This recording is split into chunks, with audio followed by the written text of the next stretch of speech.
యేసే విమోచన కార్యక్రమాన్ని వీక్షించడానికి విచ్చేసిన మీ అందరికీ యేసుక్రీస్తు శుభనామమున హృదయపూర్వక వందనాలు తెలియజేస్తున్నాం. యేసే విమోచన ఈ కార్యక్రమం ద్వారా మమ్మల్ని మీ గృహాల్లోనికి ఆహ్వానించినందుకై ప్రత్యేక ధన్యవాదాలు. అందరూ క్షేమంగా ఉన్నారు కదూ?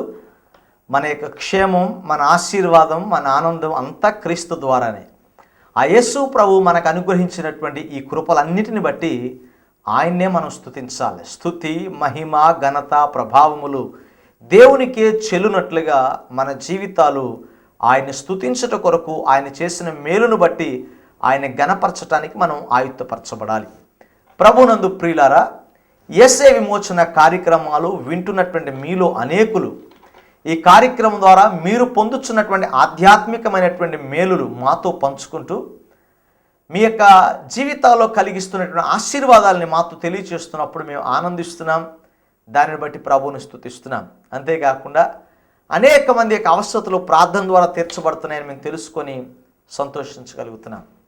ఈ కార్యక్రమం చూస్తున్న మీరు మీ ఆధ్యాత్మిక జీవితాలకు ఆశీర్వాదం కలిగించేటట్లుగా క్రమం తప్పకుండా చూడండి. అనేకుల్ని ఈ కార్యక్రమానికి పరిచయం చేయండి. దేవుని యొక్క పరిచయలో మీరు పాలు పంపులు పంచుకోవాలని మీకు మనవి చేస్తూ ఉన్నాను. దయచేసి ఈనాటి వాక్య ధ్యానంలోనికి మనం వద్దాం. దేవుడు మన జీవితాలను ప్రేమించినటువంటి వాడు. అందుకనే మనకి ఏది అవసరమో, ఏది కావాలో సమయానుకూలంగా మనకు సహాయం చేస్తున్నాడు. ఈ కార్యక్రమం చూస్తున్న మీలో ఎవరైనా ప్రభు సహాయం నేను పొందలేదు అని చెప్పగలిగే ధైర్యాన్ని చేయగలమా? లేదు. కలిగినది ఏది ఆయన లేకుండా కలుగులేదు. సమస్తము ఆయన ద్వారా, ఆయన మూలముగా కలుగుచుంది మనకి. ఆయనే మన పోషకుడిగా ఉండి, మన సంరక్షకుడిగా ఉండి అనునిత్యం మనల్ని పోషిస్తూ సంరక్షిస్తూ ఉన్నాడు కదూ. అందుకే మనము ఆయన యొక్క కృపకు పాత్రులమైనట్లుగా ప్రతినిత్యము కూడా ఆయన ఆరాధించే వారముగా మనము ఉండాలి. ఈనాటి వాక్య ధ్యానం నిమిత్తం పరిశుద్ధమైన బైబిల్ గ్రంథంలో నుంచి లూకా సువార్త 11వ అధ్యాయము 5వ వచనం నుంచి 11వ వచనం వరకు, నేను 9వ వచనం మాత్రమే నేను చదువుతూ ఉన్నాను. అటువలే మీరును అడుగుడి, మీకు ఇయ్యబడును, వెదకుడి, మీకు దొరుకును, తట్టుడి, మీకు తీయబడును. అడుగు ప్రతి వానికి ఇయ్యబడును, వెదకువానికి దొరుకును, తట్టువానికి తీయబడునని మీతో చెప్పుచున్నాను. ఈ చదవబడిన లేఖన భాగాన్ని మనం చూసినట్లయితే లూకా సువార్త 11వ అధ్యాయం ప్రారంభంలో మనం చూస్తే ప్రభు అయిన యేసుక్రీస్తు ప్రార్థన చేస్తున్నట్లుగా వ్రాయబడుతుంది. ఈ వచనం చదివినప్పుడు నా హృదయం చాలా సంతోషంతో పరవశిస్తుంది. కారణం ఏంటంటే యేసు ప్రభు ప్రార్థన చేస్తూ ఉన్నాడు. మనం అనుకుంటాం ప్రార్థన మనకు అక్కర్లేదు అనుకునే వాళ్ళు కూడా చాలామంది ఉన్నారు. కానీ యేసు ప్రభు ప్రార్థన చేస్తున్నాడు. యేసు ప్రభు మనం నడవడానికి ఒక మాదిరిని ఉంచిపోయినని పేతురు భక్తుడు చెప్పినప్పుడు ఏమిటా మాదిరి అనే సందేహం నాలో అనేక సార్లు కలిగింది. కానీ యేసు ప్రభు ప్రార్థన చేసి మనకు ఒక మాదిరిని ఉంచి మనము ప్రార్థనా పరులుగా ఉండాలని ఆయన కోరుకుంటున్నాడు. మనిషి జీవితంలో మనం చేసే పరిచర్యలో, మన భక్తిలో, ఆరాధనలో అన్నిటికంటే ప్రాధాన్యం అనేది దేవుని సన్నిధిలో ప్రార్థన చేయటం. ప్రపంచ ప్రఖ్యాతిగాంచినటువంటి ప్రసంగికుడు బిల్లీ గ్రహాం గారు ఆయన ఇంటర్వ్యూలో ఒక మాట చెప్పారు. ఆయన అడిగారు పత్రికా విలేకరులు, అయ్యా మీకంటూ మరో జన్మ ఉంటే మీరేం చేస్తారు అని అడిగాడు. దానికి జవాబు చెప్తూ, మరో జన్మ అంటూ లేదు నాకు తెలుసు. ఒకవేళ నా జీవితం కనుక మీరు అనుకున్నట్లుగానే నాకు మరలా జీవితం ఇవ్వబడితే నేను చేసే పని ఒకటే, నేను తక్కువగా ప్రసంగించి ఎక్కువగా ప్రార్థన చేయాలి అనుకుంటున్నానని బిల్లీ గ్రహాం గారు తన యొక్క ఇంటర్వ్యూలో మాట్లాడినటువంటి సందర్భాన్ని జ్ఞాపకం చేస్తున్నాను. ప్రార్థన అంత ప్రాధాన్యమైనటువంటిది. ఆ విషయాన్ని తెలుసుకున్నటువంటి శిష్యులు యేసు ప్రభువును అడుగుతున్నారు, అయ్యా మాకు ప్రార్థన చేయటం నేర్పించు అని అడిగినప్పుడు యేసు వారికి ప్రార్థన చేయటం ఎలాగో నేర్పించాడు. పరలోకమందున మా తండ్రి అని అక్కడ ప్రార్థనను వారికి నేర్పిస్తూ వచ్చాడు. ఆ సందర్భంలో యేసు ప్రభు ప్రార్థన చేయటం ద్వారా మనం ఏం చేస్తున్నాం, దానికి స్పందించిన దేవుడు ఏం చేస్తాడు అని చెబుతూ 11వ వచనంలో చెప్తున్నాడు, అడుగుడి మీకు ఇవ్వబడును.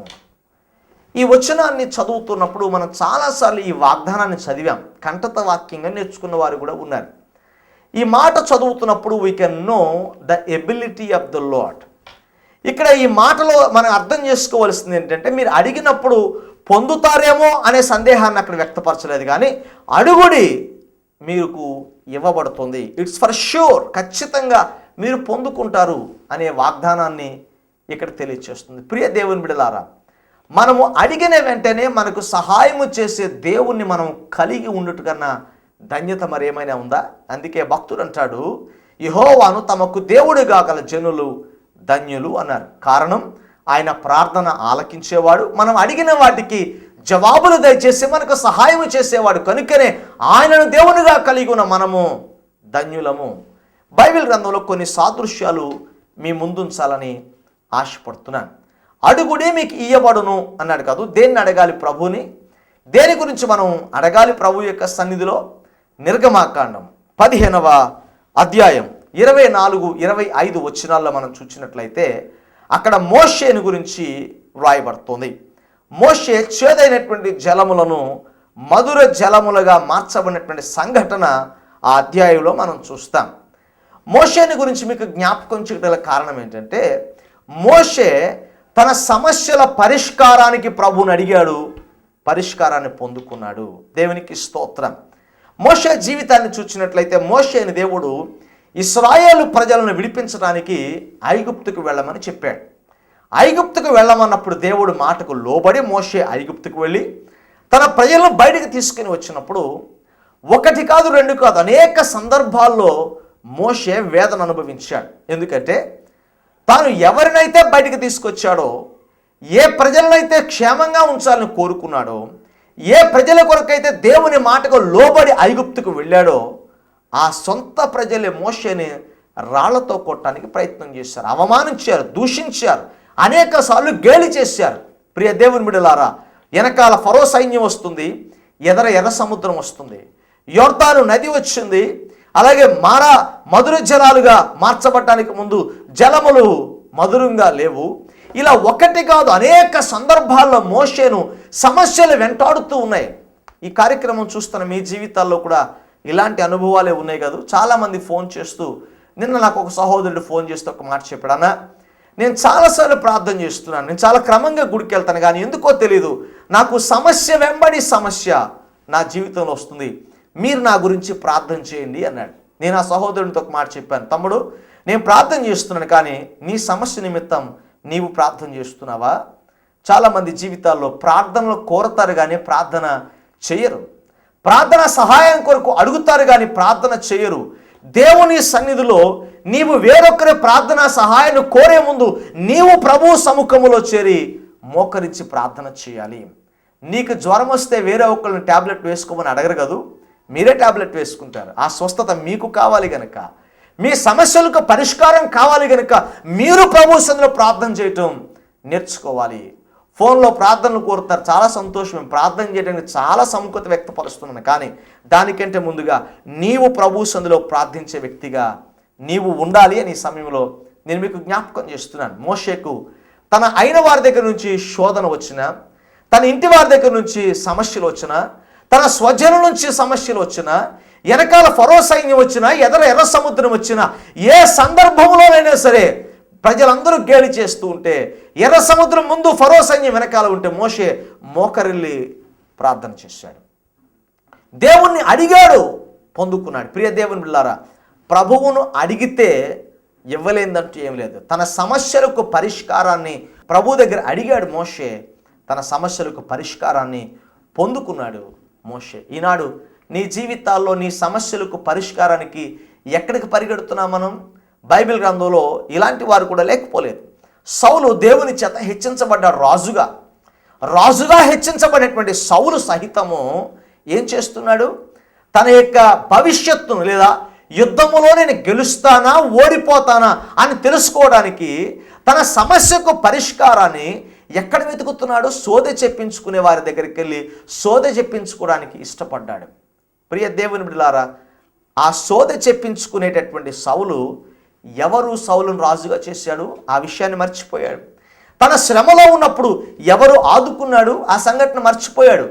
మానవుని ప్రతి జీవితంలో కూడా సమస్యలు లేకుండా ఉండవు, కానీ మన సమస్యలను పరిష్కరించుకోవడం కోసం అదే సమస్యలతో సతమతమవుతున్న మరొక వ్యక్తి దగ్గరికి వెళ్ళటానికి ప్రయాసపడుతూ ఉంటాం. యేసు ప్రభు ఒక మాట చెప్పాడు, ఒక గుడ్డివాడు మరొక గుడ్డివానికి త్రోవ చూపించగలుగుతాడా? ఇద్దరు కలిసి గోతులో పడతారు కదా. అదేవిధంగా సమస్యలతో ఉన్న నీవు వేరొక సమస్యలతో, ఒకవేళ ఆ వ్యక్తి అదే సమస్యలతో ఉండకపోవచ్చు, కానీ వేరొక సమస్యలతో సతమతం అవుతున్నటువంటి ఆ వ్యక్తి దగ్గరికి వెళితే ఏమి లాభం, ఏమి ప్రయోజనం కలుగుతుంది? అదే కదా మనం చేస్తున్నాం ప్రియ దేవుని బిడ్డలారా. కానీ మన ప్రభువు నమ్మదగినవాడు. నీ సమస్య ఏదైనా సరే ఆయన అడిగినట్లయితే దాన్ని పరిష్కారాన్ని ప్రభు నీకు ఇస్తాడు. మోషే తన సమస్యల పరిష్కారానికి ప్రభు సన్నిధికి వచ్చాడు. ఒకవేళ నీ సమస్యల కొరకు నువ్వు ప్రజల దగ్గరికి పరిగెడుతున్నావేమో, నాయకుల దగ్గరికి పరిగెడుతున్నావేమో, లేకపోతే ధనవంతుల దగ్గరికి పరిగెడుతున్నావేమో, ప్రియ దేవుని బిడ్డలారా, మనుషుడు ఎంత సమర్థుడైనా కావచ్చు, కానీ every human being has a limitation. ప్రతి వ్యక్తి కూడా, ప్రతి మనుషునికి కొన్ని సరిహద్దులు ఉన్నాయి. తను చేయగలిగినటువంటిది ఎంత గొప్పవాడైనా సరే, చేయటానికి సామర్థ్యం ఉన్నా సరే, వానికి కొన్ని పరిమితులను దేవుడు ఏర్పరిచాడు. తన పరిధి దాటి ఎవడు ఏమీ చేయలేడు, తన సామర్థ్యాన్ని మించి ఏమీ చేయలేడు. అయితే మనుషుని సామర్థ్యం ఎంత? చంద్రమండలంలో విహరిస్తున్నటువంటి శతాబ్దములో జీవిస్తున్నటువంటి మనము మనుషుని సామర్థ్యత గురించి ఎక్కువగా మాట్లాడుకుంటున్నాం, కానీ మనుష్యుడు ఎంత సామర్థ్యం గలవాడైనా వానికి కొన్ని పరిమితులను దేవుడు ఏర్పరిచాడు. కానీ దేవుడు సర్వశక్తిమంతుడు. నీ జీవితంలో అది ఏ సమస్య అయినా కానివ్వండి, అది బంధువుల నుంచి కావచ్చు, స్నేహితుల నుంచి కావచ్చు, ఆర్థిక సమస్యలు కావచ్చు, ఏ విధమైనటువంటి సమస్య అయినా సరే అడుగుడి, మీకు పరిష్కారాన్ని ప్రభు ఇస్తాడు. మీ జీవితంలో సమస్యల వలంలో చిక్కుకున్నారేమో, మోషే వలె పరిష్కారం కొరకు ప్రభువుని అడిగితే ఆ పరిష్కారాన్ని దేవుడు ఇస్తాడు. దేవుడు ఇవ్వలేదా మోషేకు?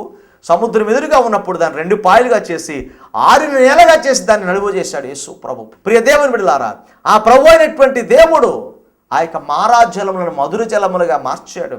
వారికి ఆహారం లేనప్పుడు ఆకాశం నుంచి ఆహారాన్ని కురిపించి ఆయనకు పరిష్కార మార్గాన్ని చూపించాడు.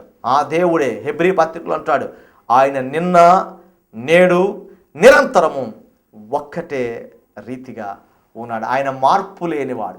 ఆయన సామర్థ్యతలో మార్పు లేదు, ఆయన ప్రేమలో మార్పు లేదు, ఆయన యొక్క శక్తిలో మార్పు లేదు. కానీ నీవు దేవుణ్ణి అడిగితే నీ సమస్య ఏదైనా సరే అడుగుడే మీకు ఇవ్వబడిన వాగ్దానం చేసిన దేవుడు నీ సమస్యకు పరిష్కారాన్ని ప్రభు ఇస్తాడు అని సమయంలో ప్రభు పేరిట నేను మీకు జ్ఞాపకం చేస్తూ ఉన్నాను. మొదటిది, తన సమస్యల యొక్క పరిష్కారాన్ని అడిగిన మోషే తన సమస్యల నుంచి విడుదల పొందాడు. రెండవదిగా, తన అవసరతల కొరకు ప్రార్థన చేసినటువంటి హన్న తన యొక్క అవసరతను, తన యొక్క ఆశను తీర్చుకున్నట్లుగా, తన నిందను తొలగించుకున్నట్లుగా వాక్యంలో రాయబడుతోంది. దయచేసి 1 సమూయేలు గ్రంథము 1వ అధ్యాయమును మీ ముందు ఉంచుకోండి. మీరు సమయాన్ని బట్టి మీరు దయచేసి చదువుకోవాలని మీకు మనవి చేస్తున్నాను. 1 సమూయేలు గ్రంథము 1వ అధ్యాయము 25వ వచనం 22వ వచనం అలా అధ్యాయం అంతట్లో కూడా చదివితే అక్కడ హన్నాను గురించి వ్రాయబడుతుంది. ఎల్కానా యొక్క భార్య అయినటువంటి ఈమె సంతానము లేక, పిల్లలు లేక నిందలు పడుతూ అవమానపడుతూ ఉంది. ఆమె యొక్క పెనిమిడి దగ్గర నుంచి కూడా సరైన ప్రేమను పొందలేక ఒక తిరస్కరించబడినటువంటి స్థాయిలో ఉన్నట్లుగా ఆమె వేదన చెందుతూ ఉంది. తన భర్త అడిగినప్పుడు కూడా నాకు సంతానము కావాలి, నాకు బాధగా ఉంది, నన్ను అవమానపరుస్తున్నారని తన ఆవేదన వెళ్ళగెక్కినటువంటి ఆ స్త్రీ అది ఎవరి ద్వారా సాధ్యమో ఆ దేవుని సముఖానికే వచ్చింది. దేవునికి స్తోత్రం కలుగునుగాక. తన నింద తొలగిపోవాలని దేవుణ్ణి అడుగుతోంది. దేవా, నా జీవితంలో నాకు బిడ్డలు కావాలి అని అడుగుతోంది. ప్రస్తుత ప్రపంచంలో మనం చూస్తే డబ్బుకు కొదువు లేదు. ప్రపంచంలో పేదరికం ఎంత అభివృద్ధి చెందుతున్నా, ఆర్థిక మాంద్యం ఎంత అభివృద్ధి చెందుతూ ఉన్నా, అలాగే ధనవంతులు కూడా అభివృద్ధి చెందుతున్నారు. అలాగని పేదవారి జీవితాల్లో అద్భుతాలు జరగడం కష్టం, ధనవంతుల జీవితంలో ఏదైనా సాధ్యమే అని అనుకుంటే పొరపడినట్లే. చాలామంది చెప్తుంటారు మనీ మేక్స్ మెనీ థింగ్స్ అని.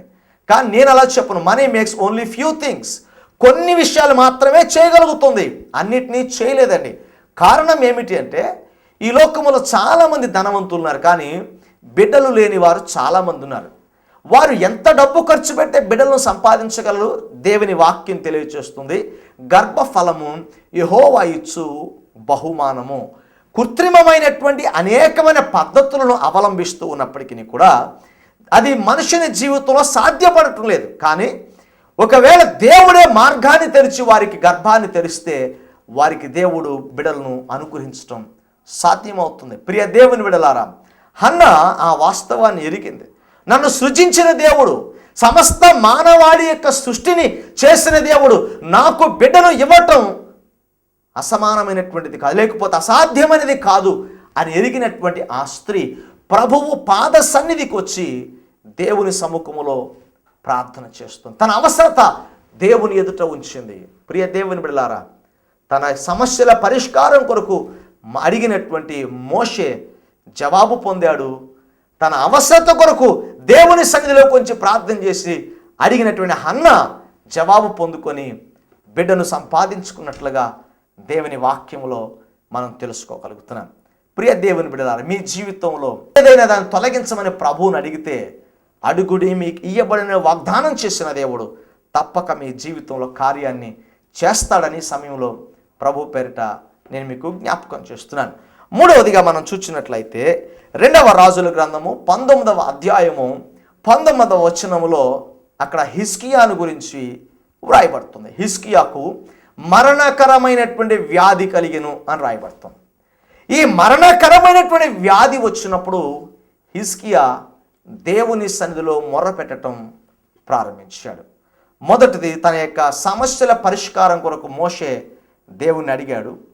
తన నింద తొలగిపోవాలి, నాకు బిడ్డ కావాలి అని హన్నా ప్రార్థన చేసి దేవుని యొద్ద నుంచి అడిగి పొందుకుంది.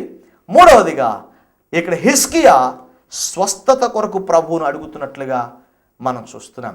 ప్రియ దేవుని బిడ్డలారా, ఈరోజు చాలామంది జీవితాల్లో అనేకమైనటువంటి వ్యాధులు వారిని కలవరపరుస్తున్నాయి.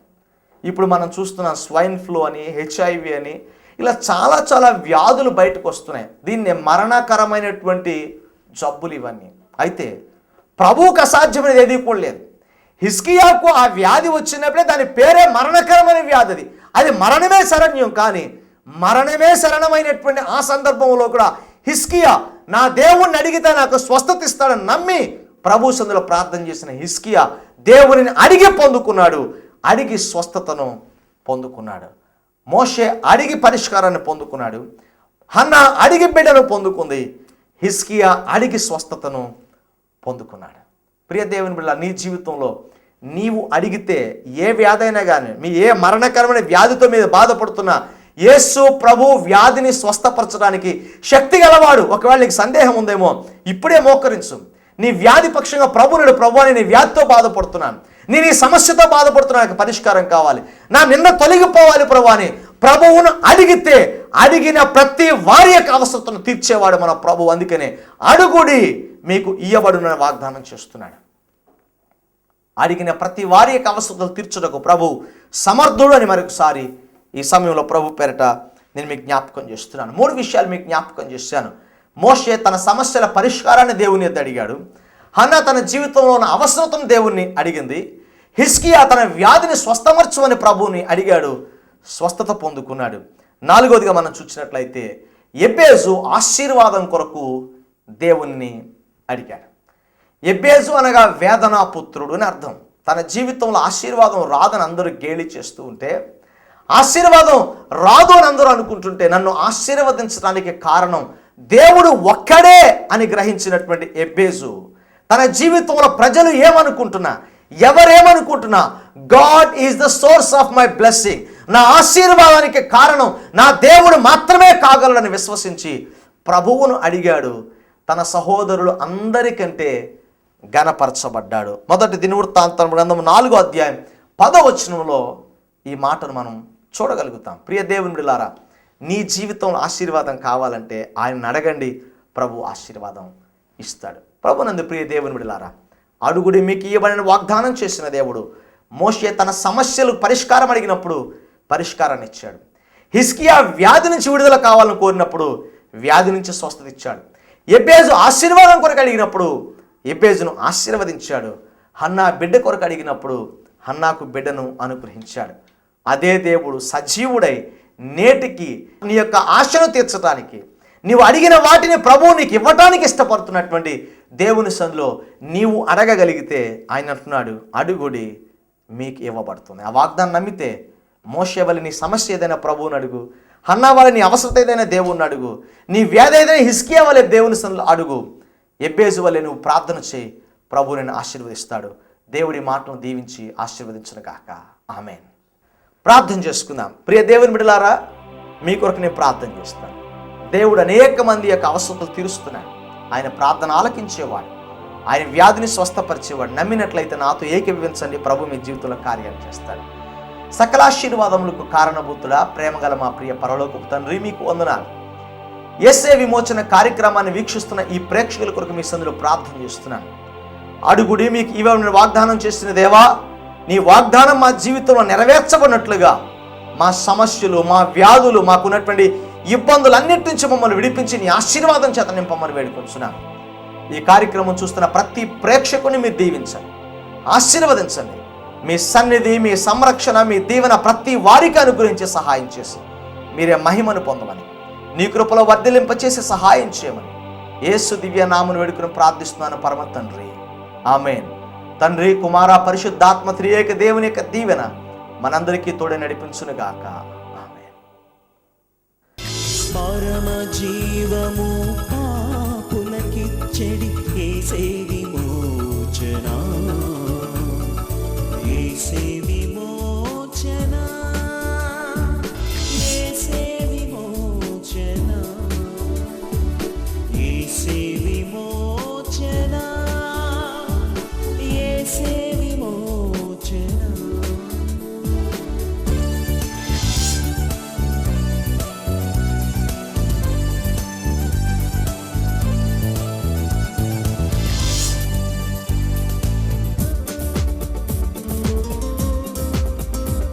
చేర్చలేవు నీ శక్తియుక్తులు, ఆచార క్రియలు పరమున నిన్ను చేర్చలేవు. ఈ లోక జ్ఞానము, ఈ లోక